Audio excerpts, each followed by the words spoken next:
Hey everyone, welcome back to part 11 of our Knotless Braids series. In today's video, I'll be showing you how to part for jumbo knotless braids using our parting chart and braids per row sheet as a guide. For reference, I'll be working on our baby girl here, Zay, but the same exact principle would apply when you're creating it on a real person. So let's get started. When pre-parting for braids, I like to start from a quadrant.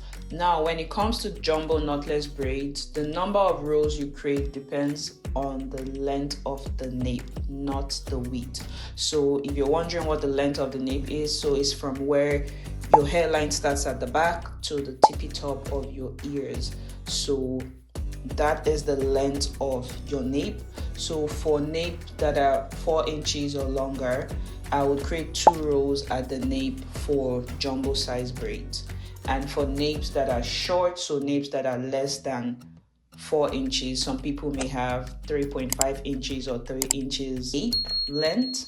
So for those people, I would create 1 row at the back of the head for jumbo size. This rule applies regardless of the width of your nape.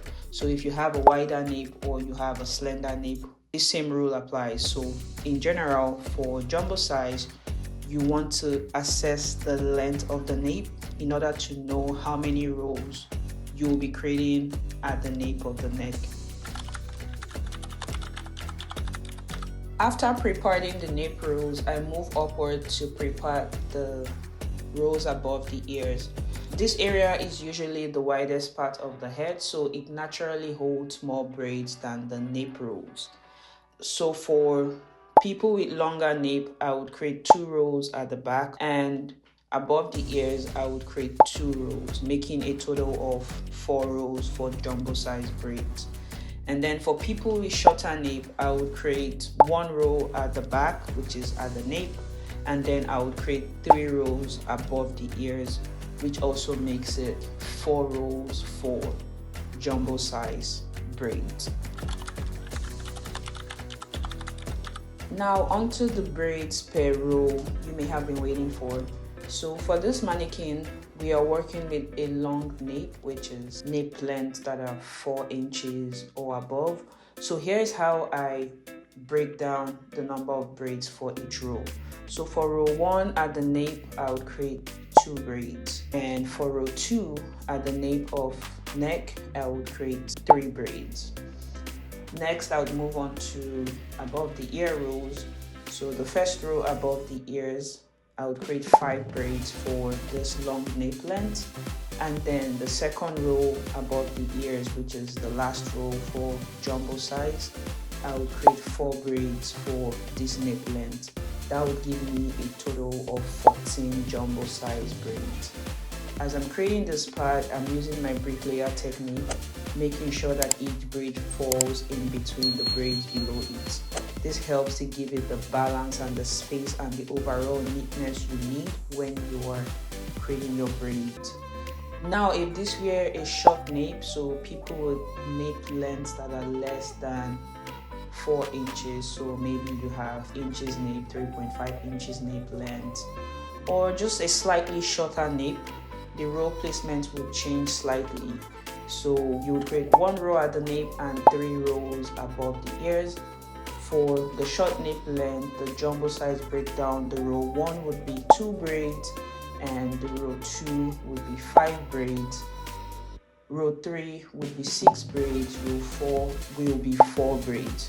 So mind you, you're creating 1 row at the nape, 3 rows above the ears. So row 2, row 3, row 4 for the short nape would be above the ears, and this would give you a total of 17 jumbo knotless braids. So let's quickly recap what we've learned so far. If you're working with someone who has a long nape, how many rows would you create at the nape and how many rows would you create above the ears? And for someone who has a short nape, how many rows would you create at the nape and how many rows would you create above the ears? Take a moment to think about that.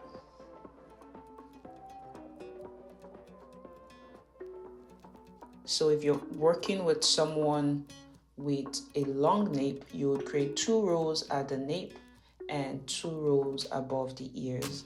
And for someone with a short nape, you would create 1 row at the nape and 3 rows above the ears.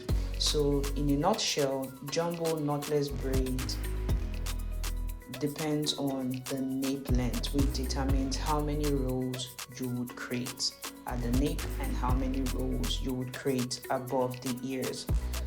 To make this easier, I have included a downloadable version of the parting chart and the Braids Per Row sheet in the description box. If you need them, you can download them. The link to both of them is right there, so you can reference it while you're practicing or while you're working on someone, or even if you're doing it on yourself and you need a reference guide, it's there for you if you need it. If you found this video helpful, make sure to like, comment, subscribe, and stay tuned for our part 12 of our Knotless Braids series, which would be the last video in this Knotless Braids series. And in this video, we will be showing you how to create jumbo size knotless braids.